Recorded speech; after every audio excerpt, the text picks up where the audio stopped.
ഒരു നാടൻ പലഹാരമാണ് കേട്ടോ ഇന്നത്തെ റെസിപ്പി. അപ്പോൾ ഇത് പൊതിഞ്ഞ് വേവിച്ചിട്ടുള്ളത് നമ്മൾ തെങ്ങോല കൊണ്ടാണ് കേട്ടോ. തെങ്ങോലയാണ് ഉപയോഗിച്ചിട്ടുള്ളത്. അപ്പോൾ കിട്ടുകയാണെങ്കിൽ ഏറ്റവും ഇളയ ഓല തന്നെ നോക്കിയെടുക്കാൻ ശ്രമിക്കുക കേട്ടോ.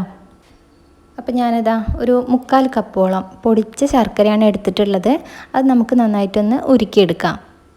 അപ്പോൾ അതിന് വേണ്ടിയിട്ട് ഞാൻ ഈ ശർക്കര പാനിലേക്ക് ഇട്ട് വെച്ചിട്ടുണ്ട്. ഇനി ഇതിലേക്ക് 250 ml 1/2 കപ്പ് വെള്ളമാണ് കേട്ടോ ഒഴിച്ച് കൊടുക്കുന്നത്. ഇനി ഇതിലേക്ക് ഏലക്ക ചതച്ചത് കൂടെ ഞാൻ ചേർത്ത് കൊടുക്കുകയാണ്. ഇനി ഇത് നന്നായിട്ടൊന്ന് ഉരുക്കിയെടുക്കാം. അപ്പോൾ ശർക്കരയൊക്കെ നന്നായി ഉരുകി വന്നിട്ടുണ്ട്. ഇതിലേക്ക് 1 കപ്പ് അരിപ്പൊടിയാണ് കേട്ടോ ചേർത്ത് കൊടുക്കുന്നത്. നമ്മൾ സാധാ കടയിൽ നിന്ന് വാങ്ങണ വറുത്ത അരിപ്പൊടിയാണ് കേട്ടോ. അപ്പോൾ അത് 1 കപ്പ് ചേർത്ത് കൊടുക്കാം. എന്നിട്ട് ഈ പൊടി ഇതിൽ നന്നായിട്ടൊന്ന് ഇതുപോലെ വാട്ടിയെടുക്കാം.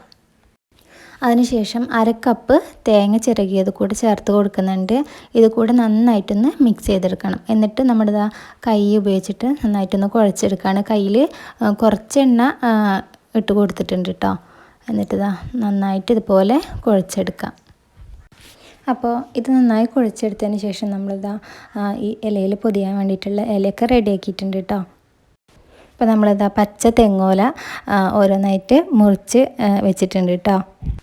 അപ്പോൾ എത്രയും നല്ല എളിയ ഇല കിട്ടുകയാണെങ്കിൽ കുറച്ചുകൂടെ ഒരു ടേസ്റ്റ് ഉണ്ടാവും കേട്ടോ. അതിൻ്റെ ഒരു ടേസ്റ്റ് ഈ ഒരു മാവിലും കൂടെ പിടിക്കുമ്പോൾ നല്ലൊരു ഇതാവും കേട്ടോ. അപ്പോൾ ഇലയത് കിട്ടുകയാണെങ്കിൽ അത് ഒന്നും കൂടെ നന്നാവും. അപ്പോൾ എനിക്കും വല്ലാതെ ഇളയ ഇലയൊന്നും കിട്ടിയിട്ടില്ല കേട്ടോ. അപ്പോൾ ഈ ഒരു ഇലയാണ് കിട്ടിയിട്ടുള്ളത്. അപ്പോൾ എന്തായാലും ഇതുപോലെ പൊതിഞ്ഞ് വയ്ക്കാം. ആദ്യം ഒരു ഇലയിൽ ഇതുപോലെ മാവ് ഇട്ട് കൊടുക്കുക. എന്നിട്ട് ഇതിൻ്റെ മുകളിൽ വേറൊരു ഇലയുടെ പീസ് കൂടെ വെച്ച് കൊടുക്കാം. അപ്പോൾ ഇതിങ്ങനെ വെച്ച് കൊടുത്തതിന് ശേഷം നമ്മൾ ആ ഓലയിൽ നിന്ന് കിട്ടണ നാരുണ്ടല്ലോ, അതുകൊണ്ട് തന്നെ ഇതിങ്ങനെ കെട്ടി കൊടുക്കുകയാണ് കേട്ടോ.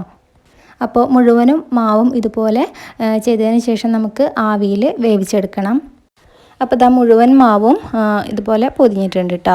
അപ്പോൾ ഇനി വെള്ളം തിളയ്ക്കുന്നുണ്ട്. അപ്പോൾ ഞാൻ നൂലപ്പത്തിൻ്റെ തട്ടുണ്ടല്ലോ അതിലാണ് വെച്ചിട്ടുള്ളത്. എന്നിട്ട് നന്നായിട്ടൊന്ന് വേവിക്കാം. അപ്പോൾ ഞാനിതൊരു 10 മിനിറ്റ് കഴിഞ്ഞിട്ട് എടുത്ത് നോക്കുകയാണ്.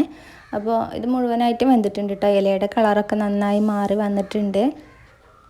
അപ്പോൾ ഇത് ഇനി വേറൊരു പാത്രത്തിലേക്ക് മാറ്റി വയ്ക്കാം കേട്ടോ. അപ്പോൾ ഇനി ചൂടാറിയതിന് ശേഷം ഇത് കഴിക്കാം. അപ്പം നമ്മൾ ഈ ഒരു തെങ്ങോലയിൽ പൊതിഞ്ഞതാകൊണ്ട് അതിൻ്റെ ആ ഒരു ടേസ്റ്റും കൂടെ അതിൽ ഉണ്ടാവും. അപ്പോൾ നല്ല അടിപൊളി ടേസ്റ്റാണ് കേട്ടോ എന്തായാലും ഇത്. അപ്പോൾ ഇത്രയുള്ള നമ്മുടെ ഇന്നത്തെ വീഡിയോ. അപ്പോൾ എല്ലാവരും ഒന്ന് ട്രൈ ചെയ്ത് നോക്കുക. പറ്റുകയാണെങ്കിൽ ഏറ്റവും ഇളയില കിട്ടുകയാണെങ്കിൽ എടുത്ത് നോക്കിയിട്ട് ഇതുപോലെ ഉണ്ടാക്കി നോക്കാം കേട്ടോ. അപ്പോൾ മറ്റൊരു വീഡിയോ ആയിട്ട് വേറൊരു ദിവസം കാണാം.